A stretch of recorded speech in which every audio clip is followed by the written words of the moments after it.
terus ada memelihara kita dalam setiap kehidupan kita.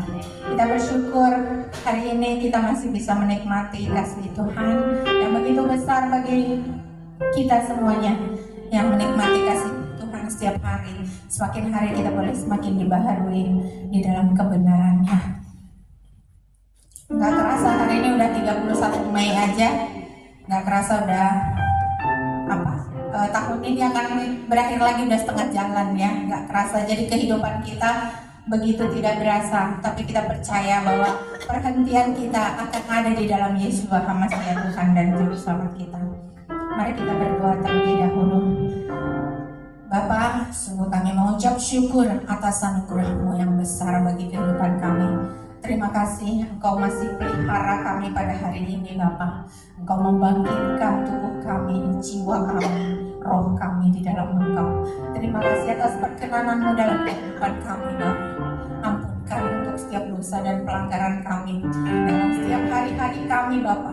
Kami semakin hari boleh semakin berubah, semakin taat di dalam setiap kebenaran-Mu Bapa. Terima kasih Bapa, biarlah hari ini di Sabat-Mu, di hari perhentian-Mu, kami boleh menikmati kasih setia-Mu yang begitu besar dalam kehidupan kami Bapa. Terima kasih Bapa, sebab Engkau baik, sangat baik, sungguh baik Tuhan. Setiap hari Engkau terus menuntun hari-hari kami dalam setiap kemurahan-Mu. Kami mengucap syukur, biarlah hari ini Bapa kami boleh beria-ria memuji, memuliakan dan meninggikan nama-Mu. Mari kita katakan, kasih Yesus indah dalam hidupku. Haleluya.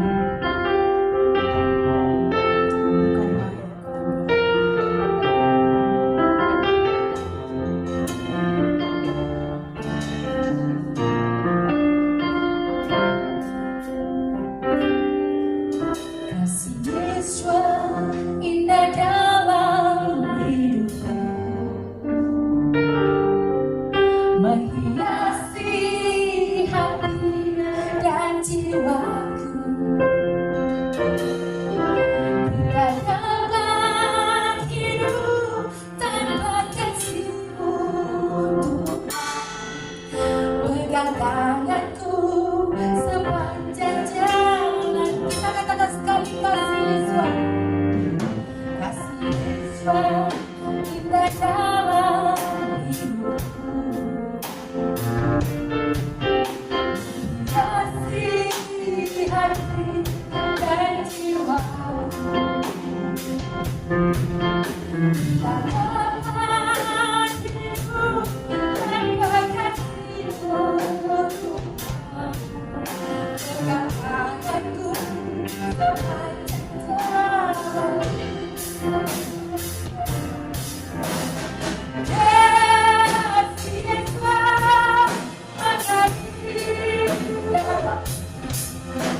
seperti tak pernah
semakin tinggi.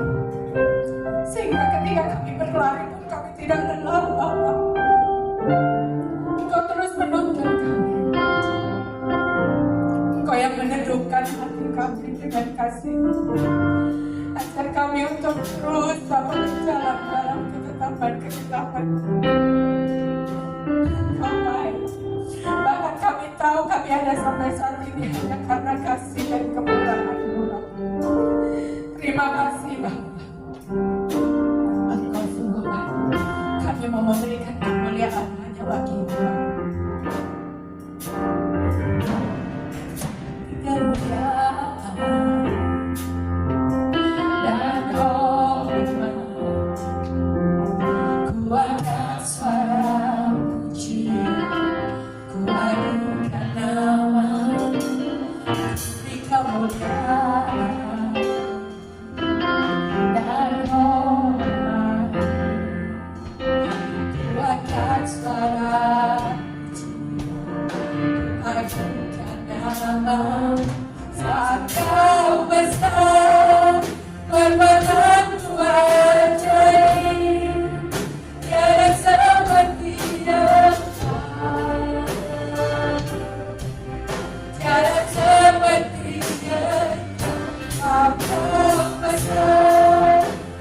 Mari kita yang bersukacita, mari kita bangkit berdiri, kita memuji, memuliakan Dia dalam segala kebenarannya. Mari kita menyerukan namanya yang besar.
Bertekuk lutut segala nama.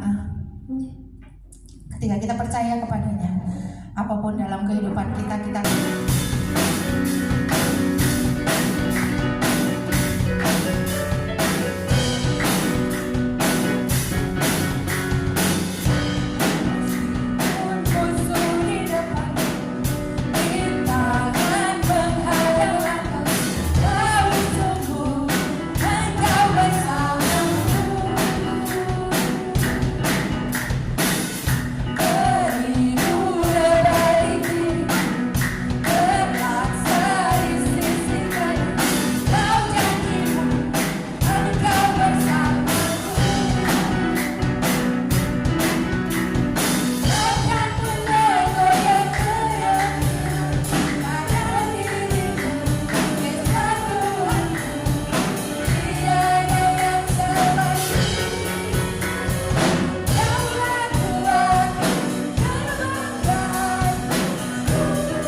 angkat pujian kita, mari kita katakan, Dia buka jalan.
Saya persilahkan Pak Edi.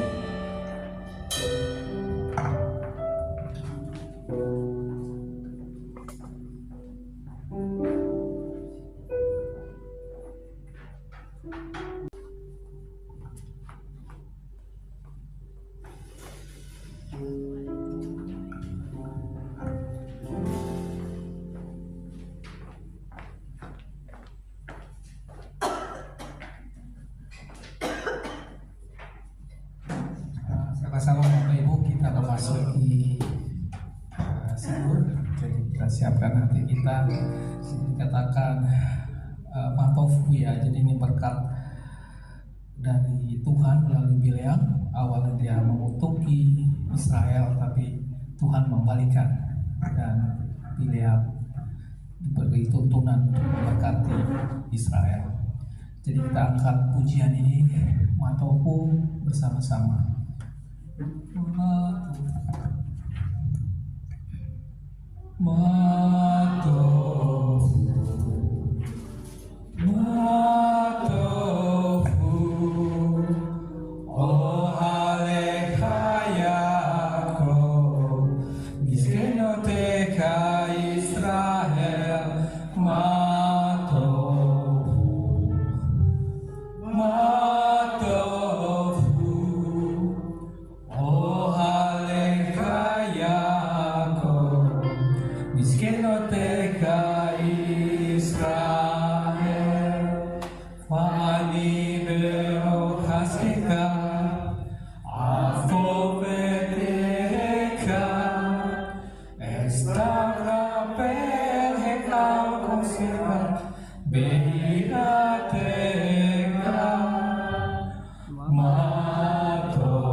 Oh, hallelujah.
Elohim veros castega, Aimeni bebetiseka,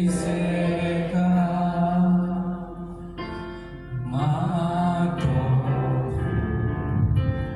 Matofu, Olehayako, Miskenoteka Israel, Miskenoteka Israel. Elohim, dalam berkat kasih setiamu yang besar, jawablah aku dalam kebenaran keselamatanmu. Kita akan masuk ke Mazmur 92. Kita akan membaca bergantian dalam bahasa Indonesia, dan nanti di ayat terakhir kita lantunkan dalam bahasa Ibrani. Mazmur, nyanyian untuk hari Sabat, adalah baik untuk menyanyikan syukur kepada Adonai dan untuk menyanyikan mazmur bagi namamu yang maha tinggi. Untuk memberitakan kasih setiamu di waktu pagi dan kasih setiamu di waktu malam. Dengan bunyi-bunyian 10 tali dan dengan gambus dengan iringan kecapi. Sebab telah perbuatan sukacita yang naik dengan pekerjaan pertama, karena perbuatan tanganmu akan bersorak-sorai. Betapa besarnya pekerjaan-pekerjaanmu ya Adonai, dan sangat dalamnya rancangan-rancanganmu. Orang tidak akan mengetahui dan orang bodoh tidak akan mengerti hal itu. Apabila orang-orang fasik bertunas seperti tumbuh-tumbuhan dan orang-orang yang melakukan kejahatan berkembang, ialah supaya mereka dipunahkan untuk selama-lamanya. Tetapi orang tempat yang diri untuk selama-lamanya. Kita selanjutnya, sebab sesungguhnya musuhmu ya Adonai, sebab sesungguhnya musuhmu akan binasa, semua orang yang melakukan kejahatan akan dicerai-beraikan.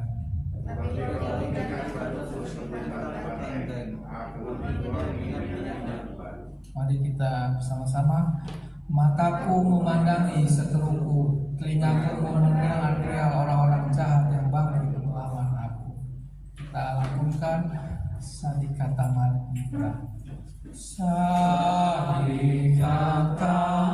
Manitra, keres mafanon iske setulir beradona berasol Eloheinu Yafriku Otiedu Pumesefa Deseni Feranim Hiu Lehadi Kiasaradona Shuri Elo Aflatahu Velo Aflatahu. Orang benar akan bertunas seperti pohon korma, akan tumbuh seperti pohon aras di Lebanon. Mereka yang ditanam di Bet Adonai akan bertunas di pelataran Elohim kita. Pada masa tua pun mereka masih berbuah, menjadi gemuk dan segar, untuk memberitakan bahwa Adonai itu benar, bahwa ia gunung batuku dan tidak ada kecurangan padanya. Saya undang Bapak Ibu bangkit berdiri, kita akan melakukan sema After, kita arahkan kita ke Yerusalem dan kita percaya, kita imani. Bapa kita yang selalu kita berkati, diberkatilah Tuhan yang lain. Bareku et Adonai, Amen.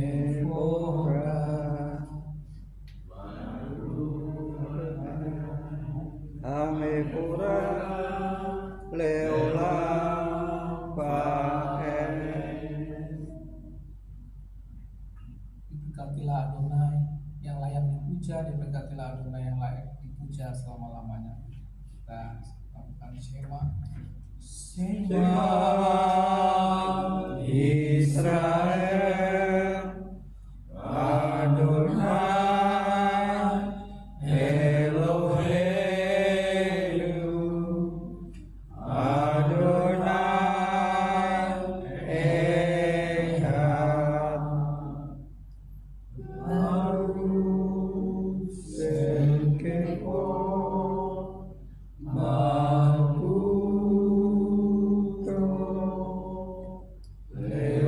Leolam Pae. Dengarlah Israel, Adonai Elohim kita, Adonai Echad. Diberkatilah namanya, mulia kerajaannya untuk selama-lamanya.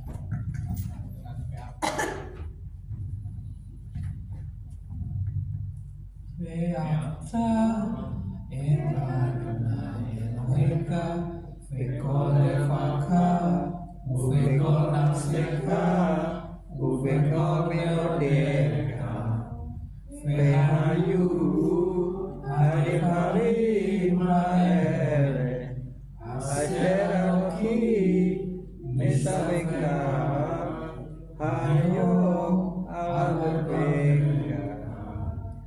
Ve'sinata Levaneka Ve'dibata Lam Besiteka Bepeteka Ulateka Baderek Usabeka Umeka Usatam Lekot Ayadeka Beayule Tatakot Beneneka Usatam Amisisot Beneka Ufisaleka Limahan Liskelu Ve'asyatem Elkot Mishwatan Mayetem Kishim Lelukem Amin Adonai Elokem Asherot Elokem Me'eretz Mitzrayim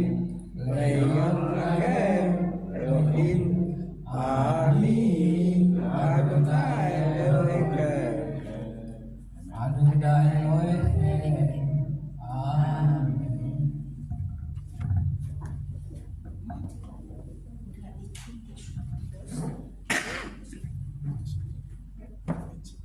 Silakan duduk kembali. Kita akan masuki berkat kepada berkat untuk anak-anak yang diambil dari Kejadian 48 ayat 2. Terkena penyakit. Kalau nama siswa juga yang mengatakan butuh penyakit turun temurun dari garis saya dari garis ibu kami batalkan di dalam nama siswa. Agar dalam segala sesuatu nama Tuhan dipermuliakan, mereka boleh menjadi saksi memuliakan nama Tuhan dan tubuh yang sehat. Kami juga mohon Tuhan lengkapi mereka dengan pergaulan yang sehat, dijauhkan dari orang-orang yang hanya ingin mengganggu, merusak kehidupan mereka, mencuri mereka dari pengembalaan misi siswa, dijauhkan dari orang seperti itu, tapi bawa mereka pada orang-orang yang berasal dari Tuhan, yang mengasihi Tuhan dan mengasihi mereka, sehingga melalui pergaulan yang sehat mereka boleh tumbuh menjadi kesaksian yang indah dalam generasi mereka. Bapak, kami juga mohon Tuhan lengkapi mereka dengan hikmat, akal budi, kecerdasan yang mereka perlukan di dalam dunia ini untuk hidup dengan baik. Kami mohon Tuhan Engkau memberkati mereka dengan kecerdasan berbahasa, kecerdasan logika matematika, kecerdasan musik, kecerdasan ruang dan gerak, kecerdasan emosi, dan kecerdasan dalam berkomunikasi. Dan melalui semua bentuk kecerdasan itu dan anugerah yang berasal dari Tuhan, maka mereka boleh hidup di atas rata-rata dan menjadi kesaksian bagi kemuliaan nama Tuhan dalam generasi mereka. Sekarang anak laki-laki terima anak laki-laki terima berkat Tuhan. Yesimka Elohim ke Efraim Faki Manase. Kiranya Elohim akan menjadikan engkau seperti Efraim dan Manase. Engkau akan melupakan masa lalu yang pernah menyenangkan. Engkau tidak akan melupakan masa lalu yang pernah menyenangkan, dan engkau tetap berbuah sekalipun lingkunganmu tidak mendukungmu, karena buah-buahmu berasal dari Bapa di surga. Sekarang anak-anak perempuan terimalah berkat Tuhan. Yesimak Elohim ke Sarah, Rivka, Rahel, Felea. Kiranya Elohim akan menjadikan engkau seperti Sarah, Rivka, Rahel, dan Lea. Engkau akan menjadi berkat dalam keluarga, engkau akan menjadi berkat di dalam masyarakat, dan engkau juga akan menjadi berkat di dalam keluargamu, bagi suami dan anak-anakmu kelak pada saatnya. Terpujilah nama Tuhan. Dan semuanya terima berkat Tuhan. Yevarekeka Adonai Fies mereka, Yair Adonai Panah Peleka, Tekuneka, Yisa Adonai Panah Peleka Fiasem, Tehal Shalom. Kiranya Ruach Kodes akan memimpin langkah-langkah hidupmu dalam Mesias Yeshua. Amin. Ya. Sampai 12.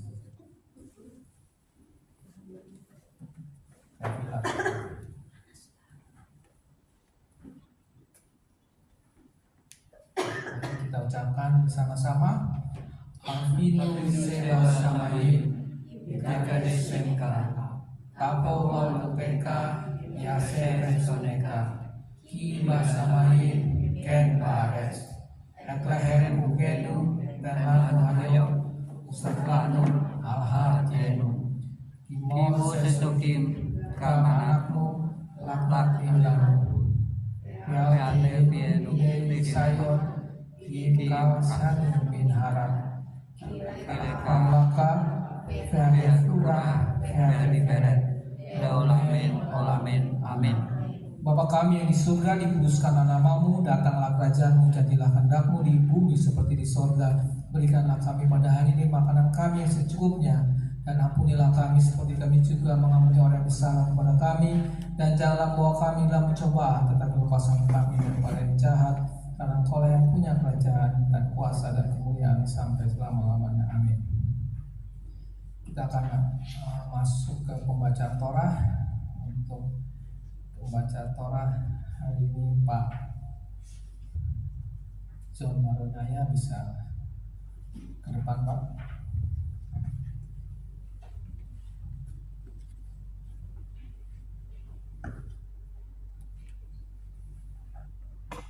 Mari kita naik ke mulai firman Tuhan Yakub, supaya mengajar kita tentang jalan-jalannya, dan supaya kita berjalan menempuhnya, sebab dari Sion akan keluar Torah dan firman Adonai dari Yerusalem.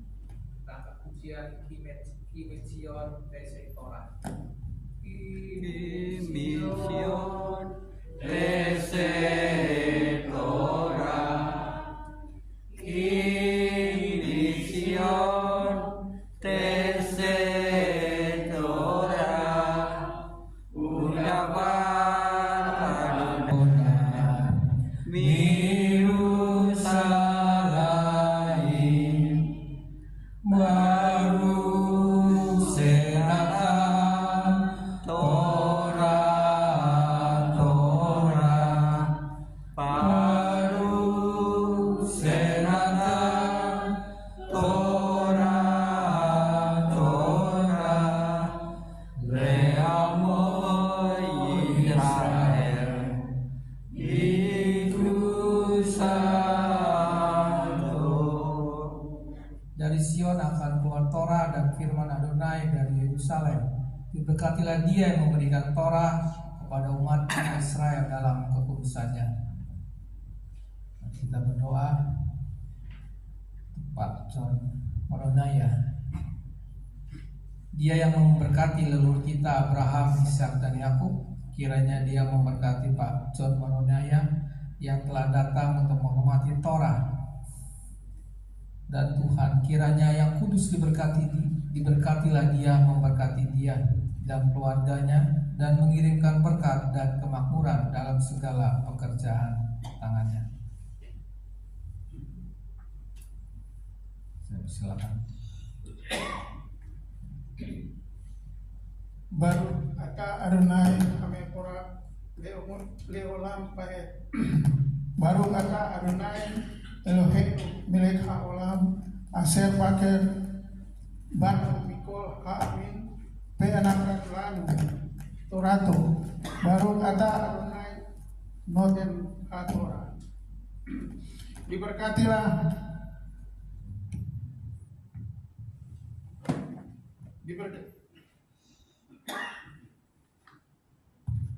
Diberkatilah Engkau Adonai Tuhan kami,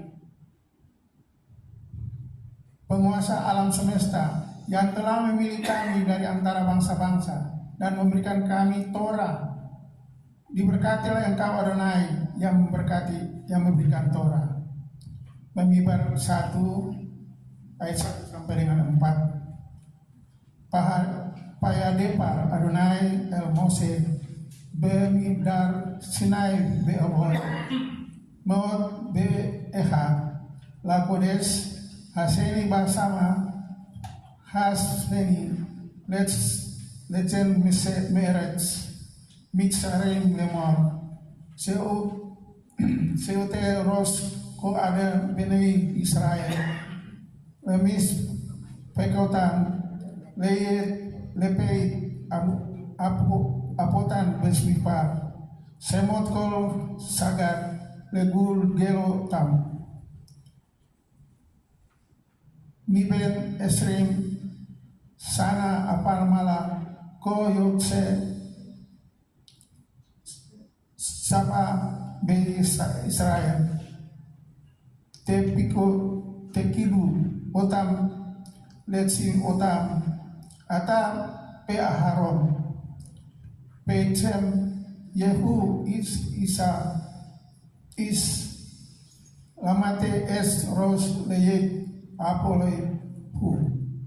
Bilangan 1 ayat 1 sampai dengan 4. Dan Adonai berfirman kepada Mose di padang gurun Sinai di dalam kemah pertemuan pada hari pertama bulan kedua pada tahun kedua setelah mereka keluar dari tanah Mesir, dengan berfirman, daftarlah jumlah seluruh jemaat Bani Israel menurut kaum mereka, menurut keluarga leluhur mereka berdasarkan jumlah namanya, setiap laki-laki kepala demi kepala, dari yang berumur 20 tahun dan seterusnya, yaitu setiap orang yang siap gerak dalam pasukan perang Israel.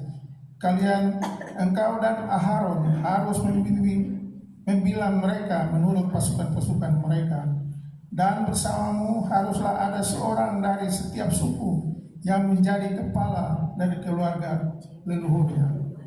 Baru kata Adonai Eloheinu melek haolam aser natan lanu Torah emet PKI olam natan be tokaemu. Baru kata Adonai noten hatorah.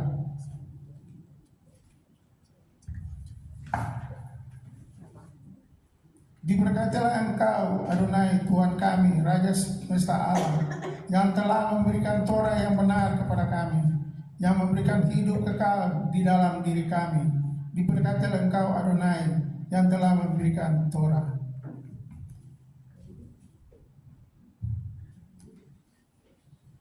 Dan inilah Torah yang diberikan kepada anak-anak Israel atas perintah Adonai melalui tangan Mose. Kita memasuki pengajaran Torah yang akan disampaikan Pak Ben. Kami persilakan Pak.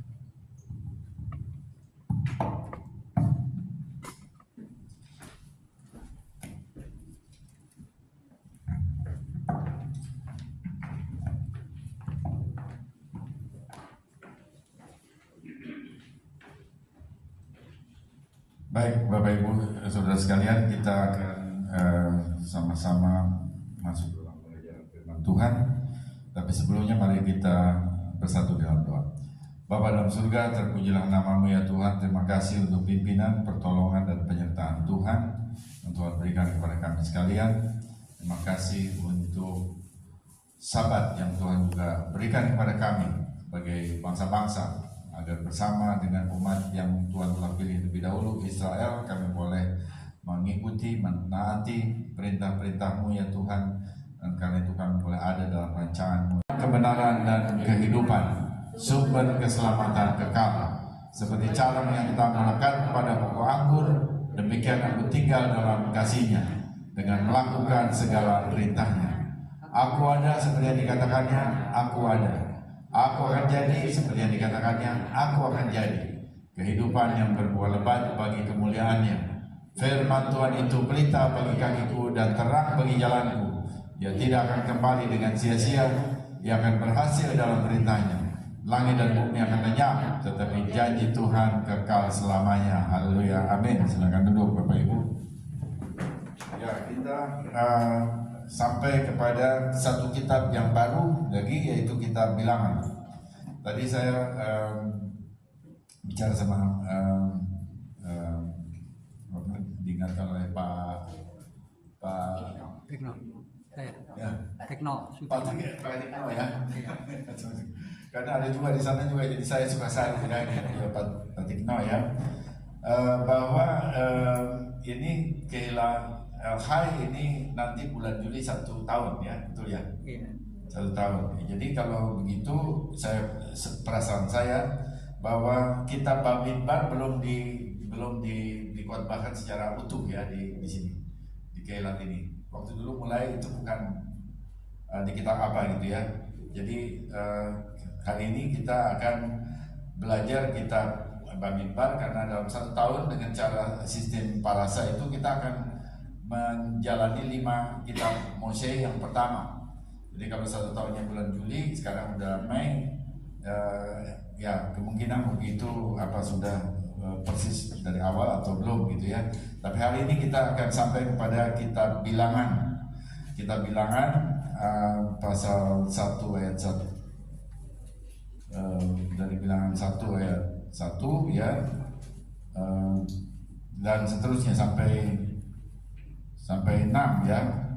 Jadi ini satu yang panjang, satu cukup panjang, tapi kita bisa melihat bahwa tidak semua bagian yang kita akan bahas, tapi apa yang kita lihat sebagai sesuatu yang penting untuk pada tahun ini untuk kita perhatikan. Jadi saya beri judul ini, menjadi umat yang tertib dan teratur.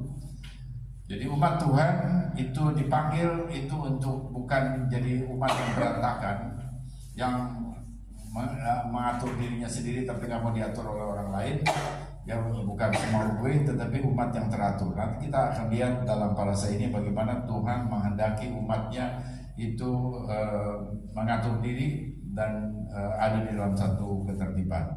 Jadi ada beberapa bagian yang kita lihat di sini yang saya siapkan ya. Yang pertama, umat Israel dihitung. Ini katakan sensus ya. Tadi beberapa ayat Bilangan 1 ayat 1 sampai 4 sudah dibaca oleh Pak John, bahasa Ibrani, bahasa Indonesia. Kita akan baca lagi untuk fokus ya. Jadi ayat pertamanya itu sepotong kalimat saya baca, Vayedaber Adonai El Moshe Bemidbar Sinai Beohel Moed.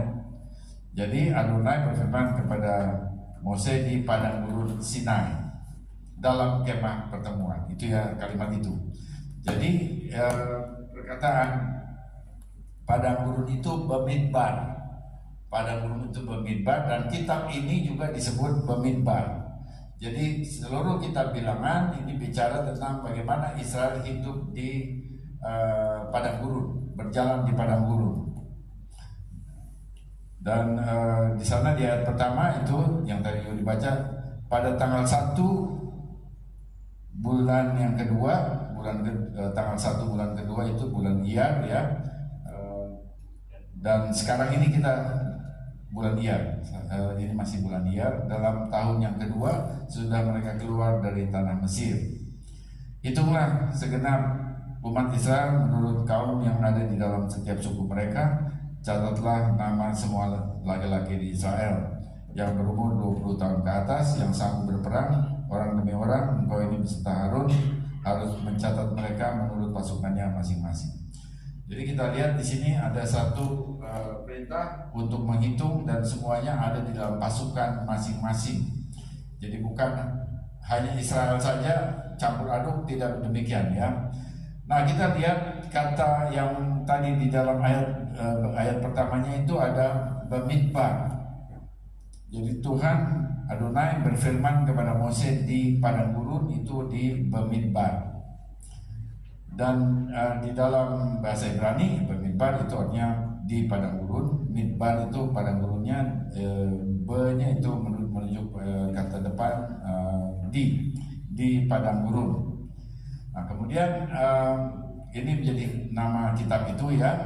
Dan di dalam bahasa Yunani, itu tadi bahasa Ibrani Bamidbar, tapi dalam bahasa Yunani kitab ini disebut arithmoi. Arithmoi yang berarti angka, perhitungan. Jadi dalam terjemahan Torah ke dalam bahasa Yunani itu ya. Nah, karena itu disebut arithmoi yang artinya angka atau perhitungan, maka dalam bahasa Inggris itu disebut numbers. Jadi kalau kita lihat di artikel bahasa Inggris itu disebut numbers. Lalu diterjemahkan ke bahasa Indonesia jadi kitab bilangan.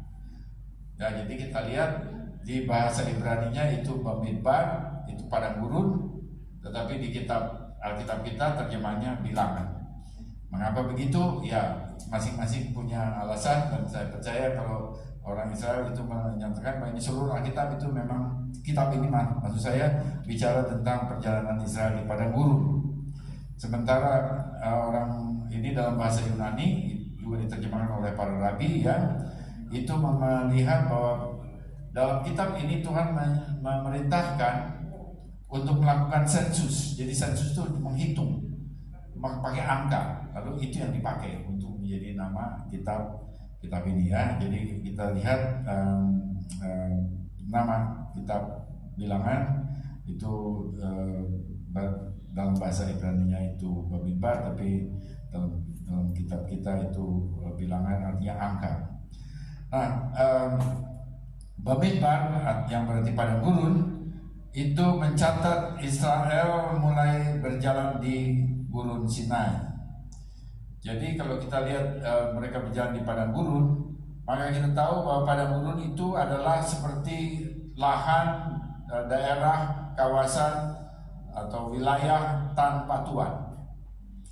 Jadi padang gurun itu nggak ada yang ngatur, semua orang ngatur sendiri, dan bahkan dia bisa mengambil hak orang lain karena nggak ada yang ada otoritas yang ada berlaku di sana. Siapa yang kuat dia menang, kira-kira begitu ya. Dia mau lakukan apa saja, nggak ada orang bisa membenarkan, nggak ada aturan di sana. Jadi ini adalah tempat yang tidak teratur, tempat yang kalau kita katakan berantakan. Kalau dari segi otoritas ini berantakan, nggak ada otoritas sama sekali di sana. Bamidbar juga menggambarkan orang yang mengembara ya, tanpa visi bersama, tanpa nilai-nilai bersama, atau tidak ada kesepakatan bersama, yaitu menjelaskan padang gurun. Dan memang kita lihat juga di dalam kitab ini bahwa Israel berjalan di padang gurun, lalu perilakunya tuh kelihatan ya, sesuatu yang belum searah dengan apa yang Tuhan kehendaki, itu kelihatan semua di dalam perjalanannya di padang gurun, dan itu ditulis dalam kitab bilangan ini. Jadi orang-orang yang ada di padang gurun itu didorong oleh rasa bisa curiga, dan hanya digerakkan oleh insting, rasa lapar, haus, dan nafsu ya. Jadi dia tidak bisa melihat hal yang teratur, cenderung kepada apa yang menjadi kepentingannya. Itu adalah padang gurun. Dan dalam keadaan seperti itulah Tuhan memimpin bangsanya, bangsa Israel yang dibebaskan dari Mesir, untuk melewati keadaan itu. Jadi di sini juga kita bisa melihat ya bahwa padang gurun itu sebenarnya dunia. Kita orang percaya juga kita hidup di dunia, dan kita harus melewati dunia dengan apa yang Tuhan atur, bukan dengan hukum siapa kuat dia menang di dalam dunia, tetapi kita mau menjalani dunia ini dengan peraturan, dengan aturan yang dikehendaki Tuhan. Nah, karena itu kita juga bisa melihat bahwa di dalam padang gurun ini, maka Tuhan memberikan Torah. Jadi ketika Israel berjalan di padang gurun dan satu keadaan yang tidak teratur, bahkan ya tidak mengenal otoritas, maka Tuhan melawat mereka dan memberikan tata cara kehidupan yang baik, yang teratur, yaitu diberikan dalam Torah. Jadi kita bisa melihat di sini satu pihak padang gurun, Bamidbar itu satu keadaan yang tanpa ada aturan, dan Israel harus melawat di tempat itu. Tetapi Israel tidak diminta untuk menyesuaikan diri dengan lingkungan, tapi Israel diminta untuk mengikuti peraturan Tuhan. Dengan cara berpikir yang sama, maka itu juga bicara tentang kita, ya, bukan hanya untuk Israel, tapi juga tentang kehidupan kita sebagai anak Tuhan di dunia ini. Bahwa kita memang hidup, ya, ini di Bekasi, lingkungan Bekasi dengan segala sesuatu yang ada di sana yang belum tentu sesuai dengan kehendak Tuhan, tetapi kita diminta oleh Tuhan untuk berjalan terus di dalam ketetapannya, dalam peraturannya, dalam firman-Nya. Dan itu yang kita belajar dari kata pertama, yaitu Bamidbar. Dan kalau kita lihat lagi Israel waktu di Bamidbar itu kelihatan watak aslinya. Jadi Tuhan membawa mereka keluar dari Mesir untuk bisa mencapai tanah perjanjian, negeri yang berlimpah air susu dan madu, ya, sesuatu tanah yang baik yang Tuhan berikan. Tapi mereka itu didorong oleh rasa lapar, oleh haus, oleh kedagingan, kita bilang. Hanya melihat aspek kedagingannya. Karena itu mereka nggak bisa melihat visi yang indah yang berasal dari Tuhan, tapi mereka selalu memperhatikan apa yang mereka mau, apa yang kebutuhan sesaatnya saja. Sehingga Tuhan menawarkan kebebasan dari perbudakan dan membawa kepada negeri yang indah, tapi mereka memberontak. Mereka berteriak, minta daging, minta bawang prei, bawang merah, bawang putih, ya. Dan karena itulah selalu ada dalam bersungut-sungut kepada Tuhan. Itu dicatat dalam Bilangan 11 ayat 5. Jadi kita bisa melihat bahwa Israel walaupun dia sudah dimerdekakan dari Mesir, ternyata memang sifat budaknya itu masih tetap melekat. Jadi mereka hanya selevel sebatas perut. Itu kita bisa lihat, ya, dalam seluruh kitab ini nanti kita bisa lihat apa yang terjadi. Jadi Tuhan waktu melihat Israel demikian itu berkata, berapa lama lagi bangsa ini mencela aku? Berapa lama lagi mereka tidak akan percaya kepadaku meskipun semua tanda yang aku berikan telah diberikan kepadamu? Itu di Bilangan 14 ayat 11, ya. Jadi kita bisa melihat bahwa dalam padang gurun itu Tuhan berkomunikasi dengan Israel. Tuhan tetap menjaga Israel, tetapi Israel itu ada di dalam keadaan yang belum memahami maksud Tuhan. Dan kalau kita membaca kitab Bamidbar ini, kita tidak bisa hanya mengatakan, oh itu kan Israel, bukan kami, gitu, ya. Itu urusan Israel, bukan kami. Tetapi sebetulnya kalau kita baca kitab Bilangan, ya, Bamidbar ini, maka kita juga bisa melihat bahwa apa yang terjadi pada Israel itu bisa terjadi, bahkan terjadi pada bangsa-bangsa secara rohani. Seringkali juga kita ada di dalam satu keadaan, ya, dalam keadaan dunia ini yang serba tidak teratur menurut firman Tuhan, tidak mengikuti firman Tuhan, lalu kita juga mau menyesuaikan dengan dunia, cara-cara berpikir dunia yang melawan firman. Ya, kita membaca di sini ada pemberontakan di dalam kitab Bilangan, ada intrik, ya, itu semua ada pada waktu Israel melewati padang gurun. Tetapi itu juga ternyata bisa terjadi dalam kehidupan orang yang disebut orang beragama, ya, termasuk Kristen.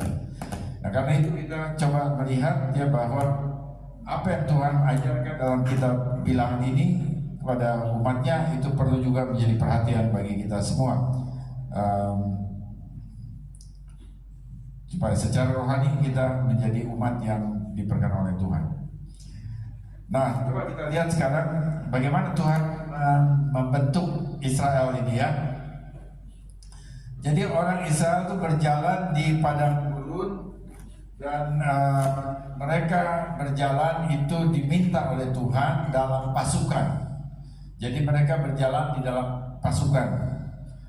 Di situ disebut Safa. Jadi pasukan masing-masing. Dan di dalam Torah itu ditulis Les Svifotam ya, dari perkataan Safaot. Jadi Tuhan itu disebut Adonai Safaot, Panglima bala tentara surga. Tuhan itu Panglima bala tentara surga. Nah, karena dia Panglima bala tentara surga, maka dia ingin umatnya juga itu mempunyai sifat itu, yaitu kalau mereka berjalan, mereka ada di dalam pasukan, bukan berantakan begitu ya. Ada pasukan dan setiap orang itu ada di dalam kelompoknya. Jadi mereka semua disebut Israel, tetapi Israel itu tidak campur aduk, bukan campur aduk, tetapi Israel itu mesti ada di dalam suku apa, gitu ya, suku apa, dan kemudian di dalam suku itu ada keluarga apa itu lalu diatur. Jadi Tuhan ingin umatnya itu berjalan berkelompok. Waktu berjalan pada gurun itu dalam kelompok-kelompok di dalam pasukan masing-masing. Dan ini tentunya merupakan satu ciri bahwa Tuhan kita adalah Tuhan yang teratur. Nah, ini diperlukan juga ya cara berpikir seperti ini. Kita perlu lihat bahwa kalau dikatakan Yeshua itu adalah firman Tuhan yang menjadi manusia. Lalu ada orang yang mengatakan begini di medsos. Ini saya mau kasih ini ya, gambaran. Dia pakai bahasa ini umum. Yesus itu Tuhan. Kenapa Yahudi? Kok jadi Yahudi? Itu saya pernah lihat itu di satu medsos ya. Jadi Yesus itu Tuhan. Kok dia jadi Yahudi? Itu artinya dari kalimat itu dikatakan bahwa dia jangan dipandang sebagai Yahudi. Dia adalah Tuhan. Apakah itu benar? Bapak Ibu? Tidak sepenuhnya benar bahwa Yesus Tuhan, betul. Tetapi dia waktu firman itu menjadi manusia, waktu jadi manusia itu ada bangsanya manusia itu, bukan manusia jadi-jadian. Jadi bangsa apa? Jadi kalau disebut manusia itu mesti ada bangsanya. Ada bangsa Indonesia, bangsa Arab, bangsa Yunani, atau bangsa Yahudi. Dia datang sebagai orang Yahudi, dia lahir sebagai Yahudi dan dia mati sebagai Yahudi. Ya, dia mati sebagai Yahudi. Jadi dia Yahudi. Nah, tetapi ada orang-orang yang tidak ingin Yesus itu dikaitkan itu dengan orang Yahudi, lalu kata, oh dia Tuhan, jangan sebut dia Yahudi karena dia Tuhan. Nah, itu adalah, saya katakan itu adalah korban dari kristologi. Ya, kristologi itu mengajarkan yang demikian bahwa Yesus itu Tuhan, itu baik saja Tuhan, tapi jangan dinaik, jangan menyangkali bahwa dia adalah juga waktu jadi manusia, dia adalah manusia Yahudi, sosok Yahudi. Nah, jadi cara berpikirnya sama dengan ini ya, bahwa seorang warga Israel dia mesti ada, bukan saja dia bisa ada di mana-mana, di kelompok apa saja, dia harus ada di dalam sukunya masing-masing. Ya, jadi karena Tuhan kita, Tuhan Adonai Sabaoth itu adalah Panglima bala tentara surga yang juga menginginkan umatnya ada di kelompok yang teratur. Nah, karena itu lalu Tuhan memerintahkan untuk melakukan sensus. Ya, sensus ini yang pertama kita baca di kitab Bilangan, itu sensus untuk pria-pria yang bisa berperang, ya, memanggul senjata, artinya 20 tahun, mulai dari 20 tahun ke atas. Itu diminta untuk dihitung semua pria, ya. Jadi ini untuk suatu persiapan kalau mereka diserang, maka pria-pria ini harus mempertahankan untuk menjaga bangsanya. Dan dihitung itu ada 603.550 di pasal 1 ayat, ya, di pasal 1 ayat 1 itu total penghitungannya. memerintahkan Israel dihitung mulai dari orang yang 20 tahun ke atas. Jadi kita lihat bahwa Tuhan waktu dia memerintahkan itu dia menghargai setiap orang. Dia menghargai setiap orang, menunjukkan bahwa Tuhan juga melihat saudara dan saya itu sebagai manusia, sebagai sesuatu yang berharga di hadapannya. Nah, karena itu dia memerintahkan untuk di status ini gimana baterainya udah ini ya? Tapi terganggu nggak suara saya? Saya merasa seperti ada yang nggak stabil gitu. Oke, masih. Ya, nah sekarang kita coba lihat ya, setelah itu setelah disensus itu maka Tuhan mengatur suku-suku Israel itu dalam barisannya. Barangkali boleh dikasih lihat gambarnya Pak Edi ya.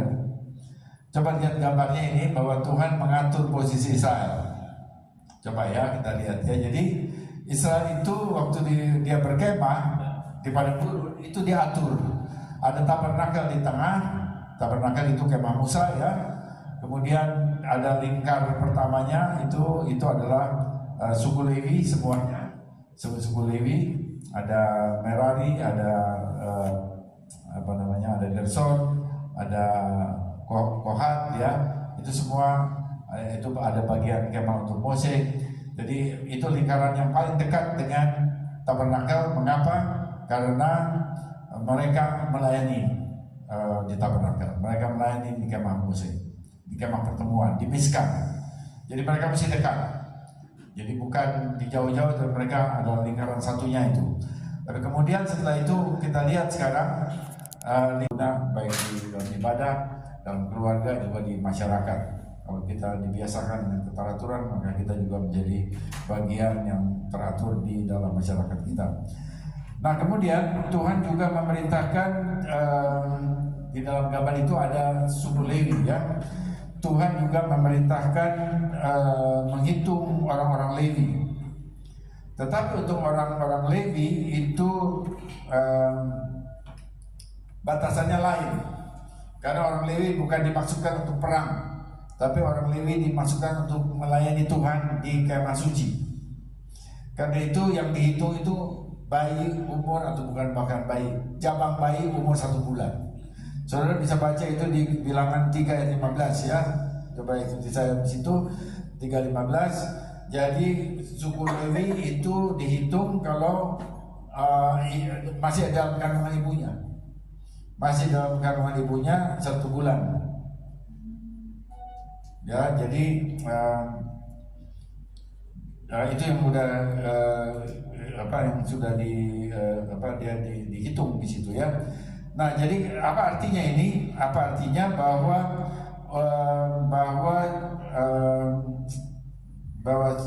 Tuhan untuk pelayanan di Bait Suci, Tuhan menghendaki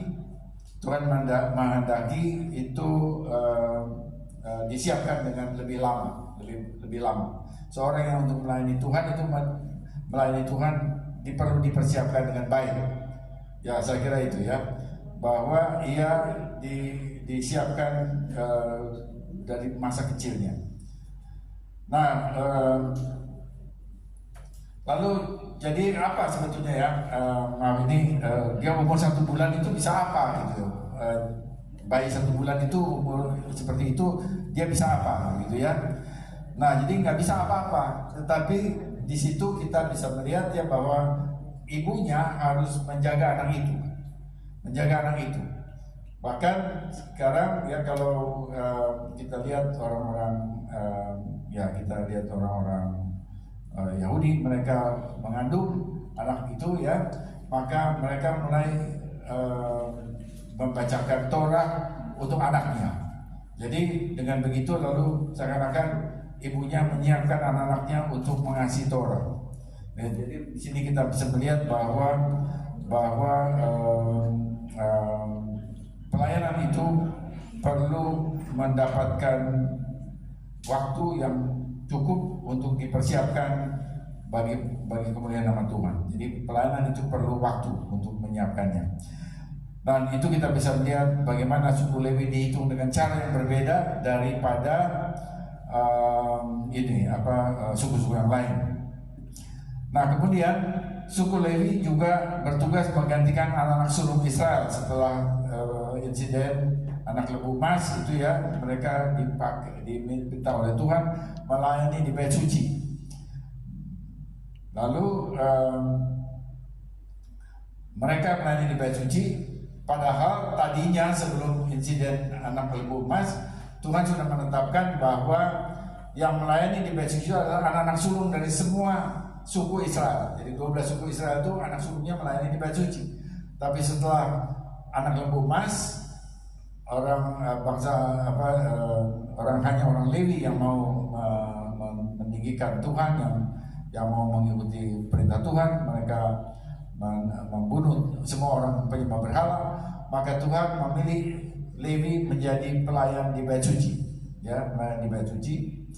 Dan karena itu anak-anak sulung Israel, bangsa Israel yang lain, suku-suku Israel yang lain itu tidak jadi melayani di Bait Suci. Nah, karena sudah digantikan oleh orang-orang Lewi. Tetapi kan Tuhan sudah pernah mengatakan bahwa anak sulung suku-suku yang lain itu melayani di Bait Suci, maka mereka harus menebus itu. Mereka harus menebus anak sulungnya, itu harus ditebus untuk dibawa kembali kepada suku mereka. Itu upacara itu disebut Pidyon Haben. Pidyon Haben itu kita membaca di Lukas pasal 2 ya. Bahwa Yeshua HaMashiach itu saya cek dulu. Yeshua HaMashiach itu ditebus. Terkukur. Ya, dia ditebus, maksudnya dia ditebus dengan 2 ekor burung merpati. Itu Lukas pasal 2, betul. Lukas pasal 2. Jadi Yesua itu dibawa pulang kembali oleh orang tuanya. Nah, ini sebetulnya berhubungan dengan mengapa orang Lewi itu ditetapkan sebagai umat atau suku yang melayani Bait Suci. Ya, jadi kita bisa lihat di sana bahwa orang Lewi itu adalah satu suku yang dekat dengan Bait Suci, dan mereka ditaruh paling dekat pada lokasi dengan Bait Suci. Dan waktu mereka melayani di Bait Suci, maka mereka juga memikul benda-benda alat-alat di kemah suci. Itu tidak selalu ringan ya. Ada seperti perjanjian, ada tiang-tiang untuk menyangga kemah pertemuan. Itu juga sesuatu yang tidak ringan. Tapi mereka harus memikul itu dan sambil berjalan. Mereka yang harus melakukan persiapan untuk jalan dan juga untuk merubuhkan tenda dan kemudian menaikkan tenda lagi di sepanjang jalan di padang gurun. Jadi kita bisa melihat bahwa melayani di kemah suci itu bukan pekerjaan yang terlalu ringan juga, bukan cuma berdoa begitu ya, tapi juga ada tugas-tugas fisik yang membutuhkan tubuh yang kuat. Jadi ini juga menjadi gambaran bagi kita bahwa waktu kita melayani Tuhan, kita bukan saja itu aspek rohani, tetapi aspek jasmani juga harus dijaga. Jadi kita bisa melayani dengan pelayanan yang rohani, waktu tubuh kita juga sehat. Ada amin? Amin. Kalau kita sakit, kita nggak ada orang bisa berdiri di sini kalau sakitnya. Dia mesti terbalik. Itu tubuh toh, sakitnya tubuh. Tetapi kita nggak bisa melayani. Karena itu kita mesti jaga kesehatan, ya, jaga tentu iman, tetapi juga bukan hanya iman, tapi juga kesehatan. Jadi kita selalu berdoa untuk tubuh yang sehat. Anak-anak kita juga dijauhkan dari COVID. Karena saya dengar katanya ada di medsos banyak COVID udah mulai ada lagi di beberapa tempat di Indonesia. Jadi kalau begitu kita harus menjaga kesehatan tubuh kita, dijauhkan dari hal-hal yang penyakit, sehingga kita bisa tetap dengan tubuh yang kuat kita melayani Tuhan. Nah, itu yang kita bisa lihat dari apa yang sudah Tuhan tetapkan dalam perhitungan sensus, diatur posisinya sehingga waktu mereka berjalan itu perjalanannya juga teratur dan tidak berantakan, tidak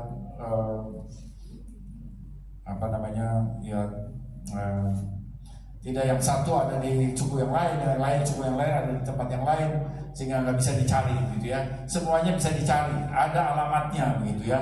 Dan itu satu hal yang penting juga menjadi bagian dari cara kita melayani Tuhan, semuanya dalam bentuk teratur. Itu yang hal yang pertama. Nah, sekarang kita lihat yang bagian yang kedua, bahwa setiap suku itu mempunyai panji, ada benderanya, itu panji. Saya pakai istilah panji, banner ya. Dan panji itu mempunyai makna. Mempunyai makna, yaitu panji itu juga adalah sesuatu yang berhubungan, kalau bisa ada perang lalu kita menaikkan panjinya. Tapi juga panji itu juga mempunyai makna cinta ya. Nanti kita akan lihat. Coba kita buka Bilangan 2 ayat 2, mengatakan orang Israel harus berkemah masing-masing dekat panji-panji menurut lambang suku-sukunya. Mereka harus berkemah menghadap kemah pertemuan agak jauh daripadanya. Ya, agak jauh karena Lewi yang paling dekat gitu ya. Nah, jadi di sini kita bisa lihat di dalam Ulangan 2 ayat 2, Tuhan menghendaki mereka mempunyai panji, ada identitas sukunya. Panji itu pakai bahasa Ibrani itu otot ya, ininya otot itu tanda-tanda. Jadi otot itu jamak, itu tanda. Jadi diterjemahkan sebagai panji, merupakan lambang dari masing-masing suku. Jadi kita bisa melihat ya bahwa dengan panji ini itu merupakan identitas dari suku yang bersangkutan, tetapi juga panji itu juga bisa merupakan sesuatu yang mempersatukan seluruh Israel di dalam ikatan kasih. Nanti kita akan lihat ayat-ayatnya. Nah, coba kita lihat sekarang panji-panji yang ada pada setiap suku. Ini sebagai pengetahuan supaya kita tahu apa yang ada di dalam pengaturan Tuhan bagi umat Israel. Suku Ruben berwarna merah ya, ini nggak ada gambarnya, memang saya ini diambil dari Bamin Baraba ya, naskah tulisan literatur Yahudi. Ruben itu berwarna merah, bergambar buah dudaim. Buah dudaim itu adalah satu tanaman yang dengan akar, yang akar itu berbonggol mirip manusia katanya gitu ya. Jadi ini dia dipercaya mempunyai khasiat tertentu. Nah, itu Ruben pernah mengambil buah dudaim itu dan dibawa kepada ibunya, dan itu lalu ini dikasih bergambar lamanya buah dudaim, berguna untuk pengobatan katanya begitu. Kemudian Simon berwarna hijau, memiliki gambar kota Sichem. Kemudian Lewi berwarna hijau, hitam dan merah, gambar Urim dan Tumim. Kemudian Yehuda bergambar biru langit bergambar singa.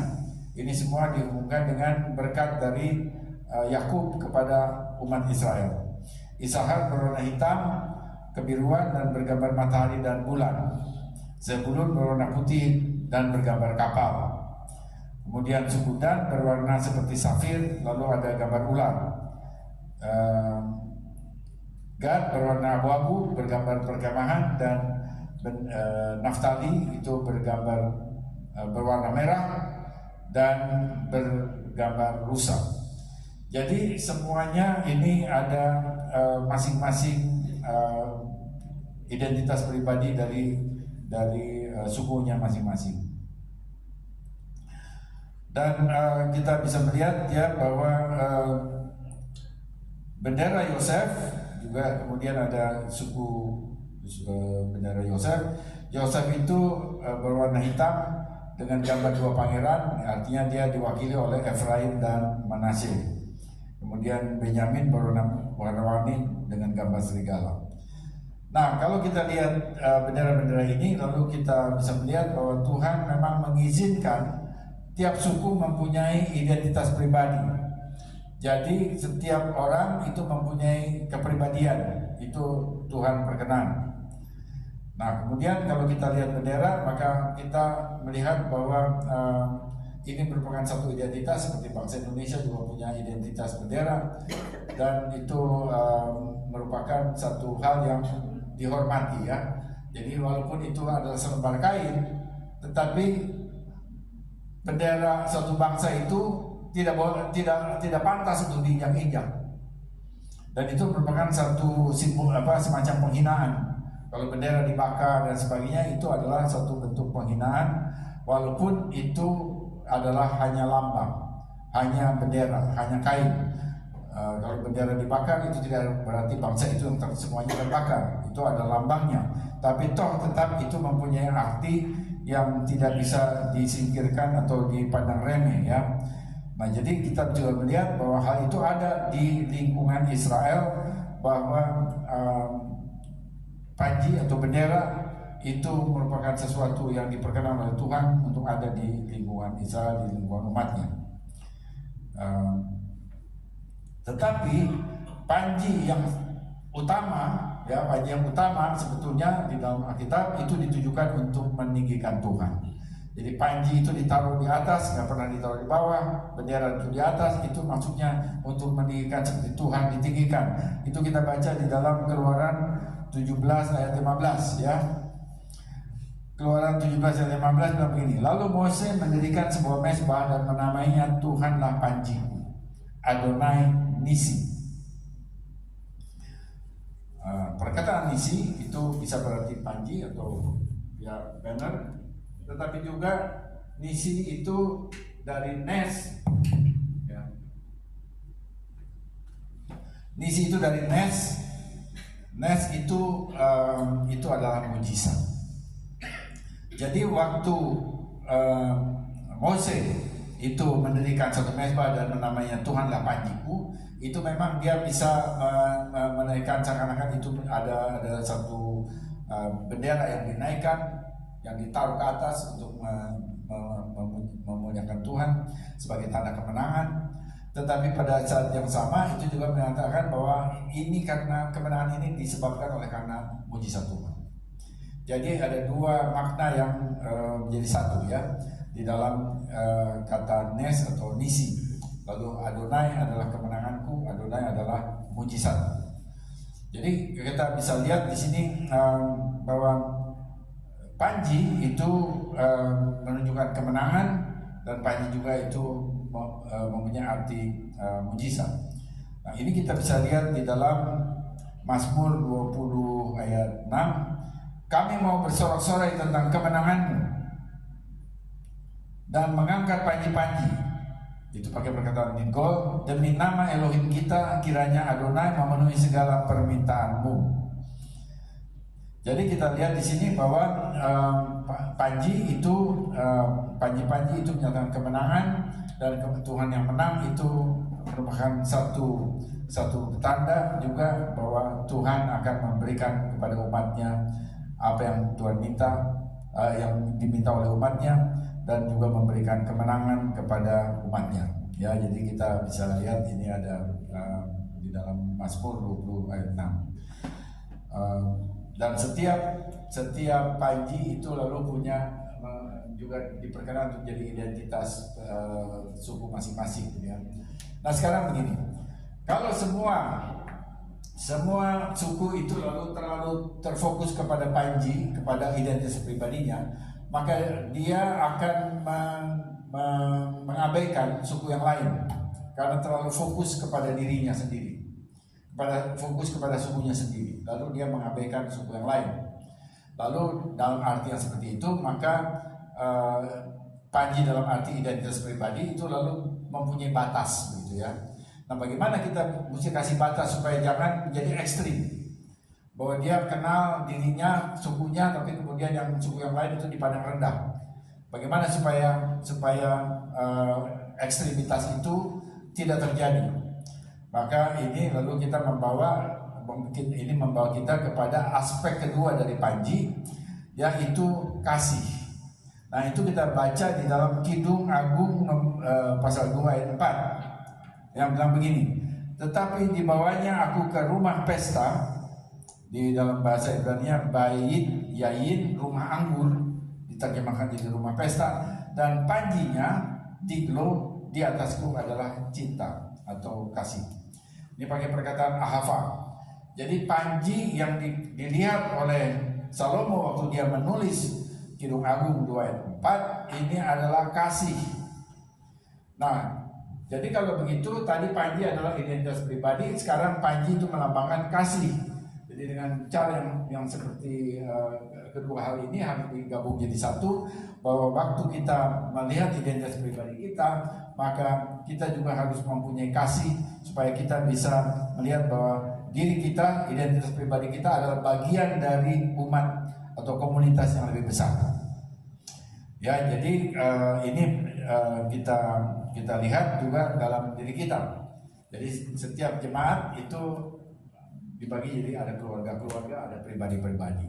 Setiap pribadi, setiap keluarga bisa mempunyai keunikannya, identitas, punya identitas sendiri. Tetapi kalau identitas itu atau pelayan Tuhan, nah di sini juga ada bagian-bagian kan, kita melayani ada bagian musik, pujian dan musik, ada bagian doa, ada bagian yang lain lagi gitu ya, melayani diakonia. Kalau bagian-bagian itu lalu kemudian hanya melihat identitas bagiannya saja, tidak punya kasih, maka dia akan menyendiri dan kemudian dia tidak peduli sama bagian lain di dalam jemaat. Kalau ada satu keluarga yang begitu, keluarga yang lain demikian juga, maka itu lalu tidak ada perhatian kepada komunitas secara menyeluruh. Karena itu maka perlu dilengkapi dengan kasih. Jadi identitas pribadi, panji sebagai identitas pribadi harus dilengkapi dengan aspek kasih yang tadi kita baca di dalam Kidung Agung 2 ayat 4. Jadi waktu kita diberi kasih, panji yang kita angkat itu adalah kasih, maka kita bisa mengasihi kelompok lain atau bagian lain dari dalam jemaat, mengasihi keluarga lain, mengasihi pribadi lain yang ada di dalam jemaat, sehingga jemaat ini menjadi sesuatu yang kompak, yang punya daya rekat, yang kuat, saling mendukung satu sama lain. Nah itu yang sebetulnya kita ambil ya, value itu, nilai itu ada di dalam bagaimana Tuhan menaruh Israel itu dalam secara teratur, dan masing-masing diberi panji untuk identitas pribadi, tetapi pada saat yang sama juga panji-panji itu mempunyai arti kasih seperti yang tertulis dalam Kidung Agung 2 ayat 4. Nah, jadi kalau begitu maka adalah kasih yang mempersatukan kita semua. Ada amin kan Bapak Ibu? Kasih Mesias Yesua mempersatukan kita. Kita punya pribadi. Ya, saya dengan Pak Tikno beda ya, dengan Pak Parno. Ya, maaf ini nama belum terlalu ingat terus ya. Jadi kita dengan Pak Edi juga ya ada perbedaan. Ada perbedaan. Tiap kita punya talenta masing-masing. Melayani di sini ada yang bisa melayani dengan renungan, ada yang membawa itu nyanyi, ya tadi Pulisna memimpin pujian, ada yang main musik, ada yang lantunan, yang membaca Torah, itu kan lain-lain. Itu identitas pribadi kita bilang begitu ya. Tetapi identitas pribadi itu akan menjadi sangat individualistik kalau tidak ditambah kasih. Kalau kita nggak punya kasih, maka kita jadi sangat individualistik. Ya itu kamu, aku yang lain gitu ya. Nah ada orang yang suka begitu. Nah ini bukan hanya berlaku di keluarga jemaat ya, ini juga berlaku di keluarga inti kita. Bahwa kita setiap pihak, khususnya anak, setiap anak itu ada juga anak yang begitu sangat fokus pada apa yang keunikannya. Nah dia nggak kurang konsentrasi atau kurang hubungan dengan anak yang lain. Jadi harus diingatkan anak yang seperti itu bahwa dia adalah bagian dari keluarga, bukan hanya pribadinya tapi bagian dari keluarga. Sama, kita semua di sini semuanya berbeda-beda, tapi kita semua anak Tuhan, kita adalah bagian dari komunitas El Hai di Bekasi. Yang karena itu kita mesti saling memperhatikan satu sama lain, dan itu kita bisa lihat di sini di dalam ayat-ayat yang barusan kita lihat, yang kita lihat ini dari panji. Arti panji itu identitas pribadi, keunikan pribadi, tetapi juga kasih, sehingga dengan demikian kita bisa menjadi satu tubuh Mesias yang saling mengisi, saling membangun. Nah, itu ditulis oleh Rasul Paulus. Coba kita lihat ya, bahwa oleh cinta kasih kita diikat menjadi satu kesatuan. Itu kita lihat di dalam Efesus 4 ayat 15. Efesus 4 ayat 15 bilang begini, tetapi dengan teguh berpegang pada kebenaran dalam kasih, kita bertumbuh di dalam segala hal ke arah Dia, Mesias yang adalah kepala. Ayat 16-nya, dan daripadanya seluruh tubuh yang rapi tersusun dan diikat menjadi satu oleh pelayanan semua bagiannya, sesuai dengan kadar pekerjaan tiap-tiap anggota menerima pertumbuhannya dan membangun dirinya dalam kasih. Sekali lagi, kasih ya. Mulai tadi dalam kasih bertumbuh, dan kemudian semua bagian melayani satu sama lain, terikat di dalam satu tubuh, dan semuanya itu karena kasih. Jadi kita bisa melihat bahwa ini diperlukan di dalam jemaat. Jemaat ini bagian dari pembinaan kehidupan berjemaat, bahwa kita mempunyai perbedaan masing-masing, fungsi kita berbeda, tugas pelayanan kita, nama kita juga, keluarga kita juga, tetapi kita harus ada di dalam kesatuan kasih yang dan diikat kepada kepala, yaitu Yesus Masiah. Itu yang kita lihat. Dan kemudian kita satu lagi, ini satu bagian lagi yang ingin saya lihat di dalam parasa ini ya. Ini adalah Musa. Musa itu adalah etika. Coba saudara Bapak Ibu sebutkan Musa. Musa itu adalah etika. Ya. Oke, jadi setiap bagian dari kitab suci itu ada etikanya. Setiap parasa itu ada etikanya ya. Jadi parasa Bamidbar, kalau kita lihat bahwa ini Tuhan bilang sensus, ini bagian ini di mana, bagian timur, bagian barat, di mana gitu ya. Ini sepertinya sangat mekanikal sekali ayat ini. Sepertinya cuma ngatur-ngatur hal-hal yang fisik begitu ya. Sehingga ada orang-orang yang waktu melihat Torah itu hanya jasmani saja. Yang lebih rohani itu adalah perjanjian baru. Ada tuh yang mulai berpikir begitu. Karena dia tidak lihat bahwa di dalam setiap apa yang Tuhan perintahkan itu ada etikanya. Ada etikanya, ya etika satu tata keramanya, atau ya etika itu apa bahasa uraiannya. Jadi ada nilai-nilainya, ya ada nilai. Nah, apa nilai moral dari kitab atau bagian dari Bamidbar parasa ini?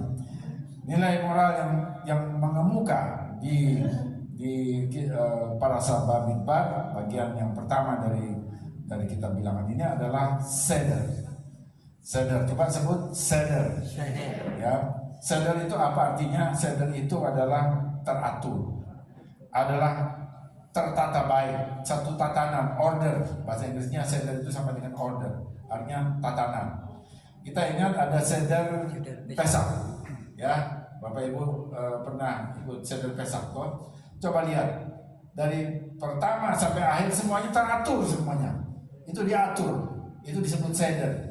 Dan itu kemudian disebut juga liturgi gitu ya. Jadi gereja-gereja yang kita lihat ada liturginya, ya ada gereja-gereja arus utama itu biasanya pakai liturgi. Oke, itu adalah seder, itu teratur. Gereja-gereja yang biasanya karismatik Pentakosta itu sebetulnya kurang liturgis ya, kurang liturgis, lebih menekankan kebebasan, itu baik juga ya.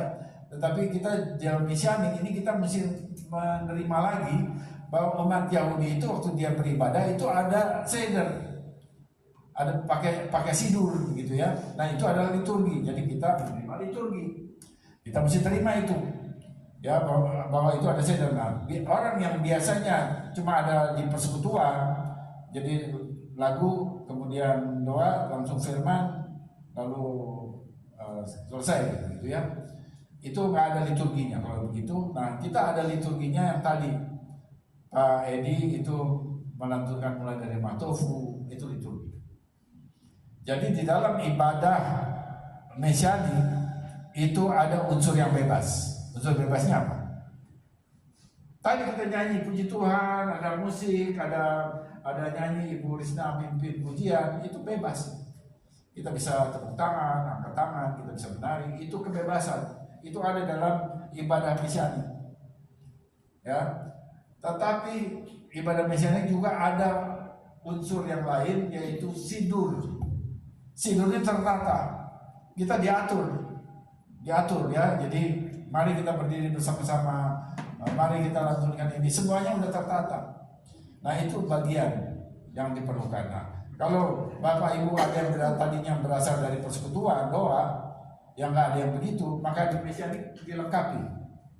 Tetapi kalau tadi Bapak Ibu yang adanya cuma liturgi tok begitu ya, nggak ada kebebasan, di sini saudara bisa nyanyi tepuk tangan, angkat tangan, itu dengan bebas. Jadi ibadah kita itu mempunyai unsur kebebasan dan juga unsur yang teratur, tertib, yang namanya sidur. Ya, jadi dan itu satu value, satu nilai yang harus kita tangkap waktu kita membaca parasat bamidbar. Jadi nilai musar atau nilai etika yang kita ambil di sini adalah seder, teratur, tertata baik.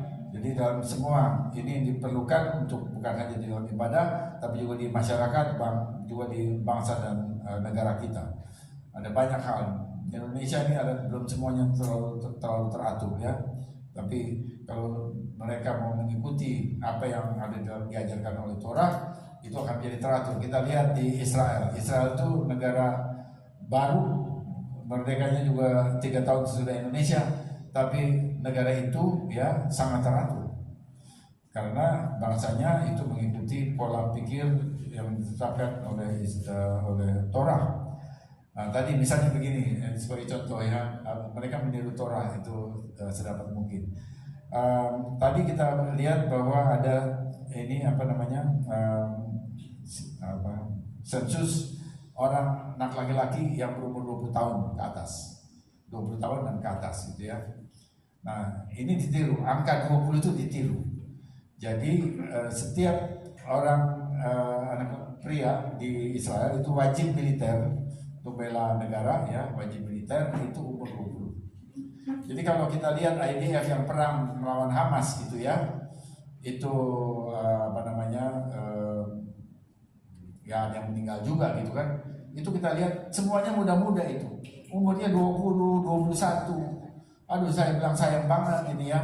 Tapi itu karena memang mereka itu ya direkrut dengan usia seperti itu. Jadi itu, tetapi mereka itu baru setelah itu dikasih wajib militer 2 tahun, setelah itu baru mereka bisa kerja lagi di masyarakat seperti biasa yang lain. Oke, jadi itu sesuatu yang kita lihat dia bahwa segala sesuatu di Alkitab Suci itu ditiru oleh Israel, dan Israel termasuk negara maju. Indonesia belum ya. Walaupun katanya itu jumlahnya sedikit, tetapi dengan keadaan yang seperti itu, geografi yang seperti itu, bahwa mereka dalam waktu yang cukup singkat bisa mencapai hal itu karena juga bangsa ini dibiasakan teratur, juga dianugerahkan Tuhan tanah itu sehingga mereka bisa menghasilkan sesuatu yang baik. Nah, jadi kembali ke sini bahwa musar kita adalah seder, teratur, bahwa kita perlu hidup teratur, belajar pola hidup harian kita perlu teratur, pola mingguan kita teratur, tahunan juga teratur, semuanya itu dalam tatanan yang teratur. Nah, kalau kita lihat hal seperti ini, kita juga bisa lihat di masyarakat Yahudi ya. Jadi begini, ini ilustrasi. Kalau kita datang ke Israel, lalu biasanya kalau dia berbahasa ini orang Ibrani gitu, orang Yahudi, dia akan tanya Maslomcha. Maslomcha atau itu salom artinya ya. Maslomcha, damai sejahtera bagimu, Maslomcha. Nah, lalu jawabnya apa? Ya, jawabnya apa? Jawabnya dijawab itu Hakol Beseder. Hakol Beseder. Coba sebut. Maslomcha.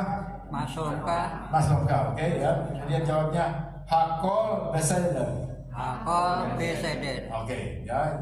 Apa artinya hakul beseder? Artinya semuanya teratur beres. Ya, jawabnya begitu. Ya, walaupun dia barangkali punya masalah barangkali ya, tetapi dia akan jawab begitu. Seperti kita, apa kabar? Baik gitu ya. Padahal kita juga menghadapi ada hal-hal yang harus kita urus. Jawabnya begitu. Nah, tetapi dari jawaban itu kita bisa mendapat satu nilai bahwa keteraturan itu sesuatu yang dihargai oleh umat Israel. Karena dia katakan hakul beseder. Seder itu sesuatu yang tertata baik, tatanan yang teratur. Jadi seder Pesak, gitu ya, itu jamuan Pesak yang teratur. Jadi sesuatu yang teratur itu sesuatu yang baik, ya, yang merupakan sesuatu yang dihargai. Nah, jadi dengan begitu kita melihat ya bahwa kehidupan yang tertata baik itu memungkinkan ya kita memahami bagaimana kita harus berperilaku di dalam satu masyarakat karena semuanya itu teratur. Jadi nggak ada tiba-tiba selonong begini lalu kemudian mengacaukan. Jadi ada satu keadaan yang teratur dalam dalam masyarakat. Tapi juga keteraturan itu membuat kita bisa mengungkapkan talenta yang ada dalam kehidupan kita secara penuh. Jadi seorang yang teratur itu perhatian sama waktu ya. Jadi kita bisa melihat bahwa talenta yang ada pada kita mungkin lebih dari satu, pasti lebih dari satu ya. Kita dalam hidup kita itu ada talenta yang Tuhan taruh. Bisa satu, bisa lebih, dan saya percaya bisa lebih. Nah, kalau talenta itu tidak diberi waktu, maka dia nggak berkembang. Saya ambil contoh ya. Kalau ada seorang yang punya bakat musik, maka dia mesti kasih waktu untuk bakat musiknya, untuk talenta musiknya itu dia mesti melatih, mesti kasih waktu. Tapi kemudian dia juga sebagai seorang seseorang anak muda atau seorang dewasa, dia juga perlu berorganisasi, bukan cuma ada di kamar, di rumah lalu main musik sendiri, ada organisasi. Dia harus berorganisasi. Nah, berorganisasi ini pun buat satu talenta. Dia harus kasih waktu untuk talenta berorganisasi supaya talenta berorganisasinya itu berkembang. Kemudian dia juga yang ada di dalam Keilah ini, Keilah El-Hai. Lalu dia lihat, ternyata ada pelayanan baca Torah bahasa Ibrani. Dia juga merasa bahwa dia suka kepada belajar Torah bahasa Ibrani.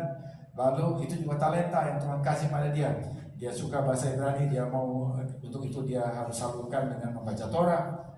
Nah, talenta membaca Torah bahasa Ibrani dengan aksara Ibrani itu juga satu talenta yang perlu diberi waktu. Nah, sekarang kalau dia hidupnya nggak teratur, maka dia akan buang waktunya untuk sesuatu yang nggak tahu kemana waktu hilang. Waktunya hilang aja, tapi nggak tahu kemana.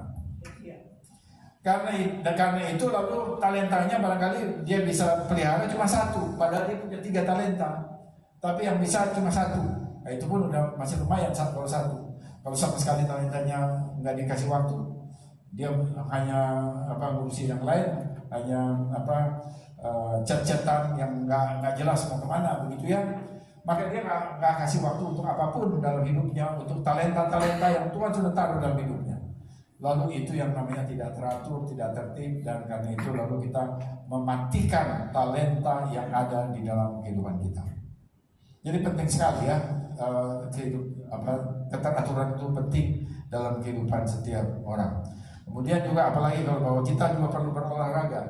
Kita nggak memakai waktu kita untuk berolahraga, bukan jadi olahragawan seperti saya juga perlu perlu treadmill, mesti ada waktunya. Kalau kita malas dan kasih itu lalu ototnya menjadi bisa kaku dan lalu menjadi kurang nyaman dalam kegiatan. Nah, sehingga dan demikian segala sesuatu itu perlu diberi waktu dan semuanya itu dalam tatanan yang teratur, yang tertib. Jadi dengan begitu maka kita bisa melihat bahwa sifat itu yang dicerminkan oleh para Bamidbar, bagaimana Tuhan menghendaki umatnya teratur. Waktu Israel keluar pun bergeraknya dalam pasukan-pasukan, dalam safa, nggak bisa ngacak, pokoknya pergi, lalu dia ada di tempat yang lain yang nggak diketahui oleh keluarganya. Nggak begitu, tapi selalu ada di dalam pikiran yang teratur. Dengan demikian maka dia bangsa ini bisa mencapai sasarannya. Dan bagi kita sifat teratur itu membuat kita bisa bertumbuh dalam segala arah kepada kepala yang adalah Mesias. Ya, saya kira itu yang ingin saya sampaikan dalam parasa ini, bahwa dialah sama seperti Israel yang tertib kehidupannya. Kita sebagai umat Tuhan, komunitas Hai, keluarga-keluarga kita semua, pribadi kita juga, semuanya hidup teratur seperti yang dikehendaki oleh Tuhan, dan kita menerima pertumbuhan kita ke arah Mesias Yesua bagi kemuliaan Bapa di surga. Amin. Mari kita berdoa. Bapa dalam surga, terima kasih untuk kasih karunia dan kasih setia yang Tuhan berikan kepada kami. Terima kasih Bapa kalau kami boleh belajar kitab Torah yang sampai kepada para sahabat pemimpan, satu perjalanan di padang gurun dalam keadaan yang serba tidak teratur, tetapi Tuhan Engkau menghendaki kami sebagai umat-Mu, kami boleh ada dalam keteraturan sama seperti Israel yang teratur. Demikian juga kami percaya bahwa Tuhan menghendaki kami umat bangsa-bangsa teratur, hidup sesuai dengan kehendak Tuhan dalam segala peraturan dan ketetapan Tuhan. Ajar kami Bapa untuk mengikuti apa yang menjadi kehendak-Mu. Pola waktu yang kami miliki itu boleh diatur sesuai dengan kehendak Tuhan, sehingga dalam segala sesuatu nama Tuhan dipermuliakan. Dalam segala hal kami boleh hidup mencerminkan bahwa hidup kami adalah kehidupan yang taat kepada perintah Tuhan, mencerminkan Mesias yang hidup di dalam kami, dan menjadi kesaksian yang baik bagi kemuliaan nama Bapa di surga. Terima kasih Bapa, segala puji hormat bagi nama Tuhan. Di dalam nama Mesias Yesua kami berdoa dan mengucapkan syukur. Amin dan amin.